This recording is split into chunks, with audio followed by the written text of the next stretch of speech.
NH투자증권 김영환 연구원과 함께 해보겠습니다. 연구원님 어서 오십시오. 네, 안녕하세요. 와, 정말 변동성이 극심한 국내 증시입니다. 2월 들어서자마자 매도 사이드카가 발동되더니 하루 만에 매수 사이드카가 발동되며 급락분을 오늘 화요일장에서 모두 또 만회하는 저력을 보여줬는데요. 거래대금도 지금 110조 원을 돌파를 했어요. 삼성전자가 뭐 일일 상승폭 10%가 넘어가면서 사상 최고치로 종가를 형성했는데 이렇게 무섭다고 해야 되나요? 변동성이 극심한 시장 어떻게 좀 대응 전략을 가져가는 게 최선일까요? 뭐 사실 방향성 자체가 바뀌었다고 생각되진 않고요. 다만 이제 어제랑 오늘의 장이 움직이는 걸 보면 확실히 약간 시장이 변동성에 취약해져 있다랄까요? 그러니까 뭐 떨어지는 과정, 사실 오늘 같은 경우는 올라줬으니까 반가운 일이지만은 어제 같은 경우를 보더라도 약간 다른 나라들 대비 한국 증시가 밀릴 때는 더 많이 밀리고 반대로 또 오를 때는 더 많이 오를 수 있겠죠. 영수철이에요. 뭐 이런 변동성이 커져 있는 상황인데 이 부분의 상당 부분을 차지하는 거는 약간은 신용 매수가 꽤 큰 비중을 차지하는 데서 오는 게 아닌가 싶거든요.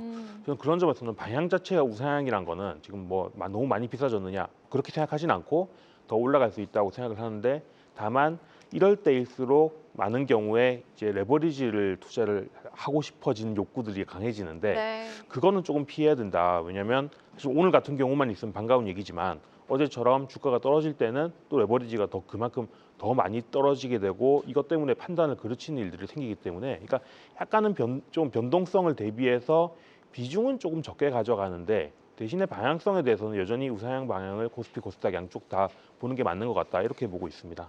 네, 알겠습니다. 여전히 우리 시장은 올라갈 구간이 더 많이 남아있다라고 좀 정리를 해주셨는데 그만큼 변동성도 감내를 해야 된다라는 말씀을 해주신 거잖아요. 자, 이렇게 어제 오늘 시장을 비교해 보면 가장 많이 조정을 받았던 섹터가 가장 빠르게 반등한다라는 법칙이 정말 잘 맞아 떨어졌습니다. 예. 주도주가 변동성이 큰 건데 자, 일단 뭐 JP모건 쪽도 작년에 이제 상단 밴드를 가장 높게 잡았던 쪽이 6,000포인트에서 7,500포인트까지 상단 밴드를 상향 조정하고 나섰어요. 이유인즉슨 전자닉스가 갈 길이 아직 훨씬 많이 남아있다라는 논리에서인데 그렇다면 반도체 주도주의 지위는 흔들릴 일이 없겠네요. 그럴 것 같습니다. 당분간은요. 미국에서 사실 어제 일어났던 일들을 보면은 이번 어제도 그렇고 실적 발표 시즌에 조금 느껴지는 건 뭐냐면은 미국의 AI 소프트웨어 기업들 같은 경우는 약간 수익성 악화에 대한 수익이랄까요? AI가 얼마나 빠르게 수익화가 돼줄 것이냐 이 부분에 대한 경계심이 드러나고 있는 게 사실이고 마이크로소프트가 대표적으로 그런 영향을 받았죠. 그런데 반면에 그 같은 날 이런 대표 기업들이 주춤함에도 불구하고 여전히 강세를 보이고 있던 기업들이 예를 들면 마이크론이라던가 샌디스크라던가 이런 메모리 기업들이었단 말이죠. 그런 거 보면은 AI 수익화에 대한 지연 걱정이 있다 하더라도 이 기업들이 여전히 AI 하드웨어에 대한 투자는 줄일 수가 없는 경쟁 상황이고 그럼 그런 상황에서 병목이 딱 걸려서 이 메모리 칩들이 부족한 상황이니 비싼 값을 받더라도 울며 겨자 먹기로 칩을 사갈 수밖에 없는 상황에서는 반도체의 지위는 건재하다 이렇게 볼 수 있을 것 같고요. 이 부분들이 이 사이클이 언제까지 지속될지 모르겠어서 더 무섭다라는 게 삼성전자나 하이닉스가 어느 정도 왔으면 비싸다가 아니라 올라오면 그만큼 다시 또 목표가를 올리게 되는 배경이 되지 않나 싶습니다. 네, 반도체의 주도주 지위는 쉽게 다른 섹터로 넘어가기 힘들 것이다. 반도체를 계속 좀 주목해봐야 되는 시장이 펼쳐질 가능성이 높다라고 말씀해 주셨습니다. 자, 어제 이 급락장에서 우리는 정말 개인분들의 용감한 유동성을 확인해 볼 수 있었습니다. 어제 들어가셨던 분들 바로 하루 만에 다 수익을 내셨던 거잖아요. 자, 이렇게 외인 기관의 폭풍 매도를 개인이 모두 받아내면서 지금 하락시마다 개인의 유동성을 우리는 매번 확인을 하고 있는데요. 아직도 지금 100조 원이 넘는 자금을 우리는 대기하고 있습니다. 자, 그렇다면 유동성의 힘 계속해서 좀 좋은 쪽으로 발휘될 수 있겠네요. 어떻게 보세요? 그렇죠. 사실 개인 자금 같은 경우에 전체 가계 자금들이 주식시장으로 좀 옮겨오는, 그러니까 전체적으로 가계 자산의 포트폴리오 중에서 예전에는 거의 부동산 말고는 사실 대안적으로 투자할 곳들이 별로 없던 상황에서 이제는 주식이 분명한 대안으로 떠오르는 상황이기 때문에 이런 흐름이 지속될수록 사실 개인 자금들의 가계 자금들의 주식 시장으로의 유입 여력은 사실은 더 커지는 거거든요. 이게 주가가 올라갈수록 여력이 줄어드는 게 아니라 여력은 앞으로 점점 더 커지기가 사실은 쉽다. 그런 측면에서는 뭐 총 매수 여력 자체가 제한된다 이런 생각은 전혀 들진 않고요. 다만 이제 문제는 지금까지는 개인 자금이라는 게 항상 이런 추세 추종 자금들, 그러니까 주가가 올라갈 때는 주식시장으로 유입됐다가 주가가 떨어질 때는 주식시장에서 다시 빠져나가는 이런 추세 추종 성격의 자금이었는데 이게 얼마나 체질 개선이 됐는지는 상당히 많이 됐을 거라고 생각은 합니다만은 아직까지 검증된 바는 좀 적단 말이에요.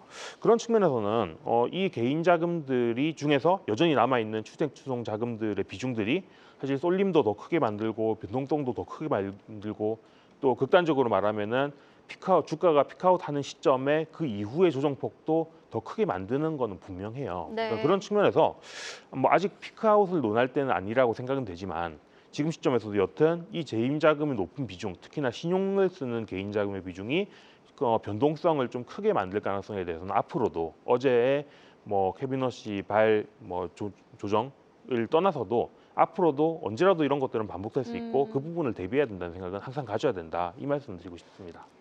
변동성은 어느 정도 감내해야 되는 구간이지만 중장기적으로 봤을 때는 우상향을 좀 예상한다라는 말씀으로도 정리를 해볼 수 있을 것 같은데 당장 2월에만 좀 집중을 해보도록 하겠습니다. 워낙 설 연휴도 껴있고 조업일 수도 이제 좀 줄어드는 달이잖아요. 그리고 무수히 많은 기업들이 실적을 발표하게 됩니다.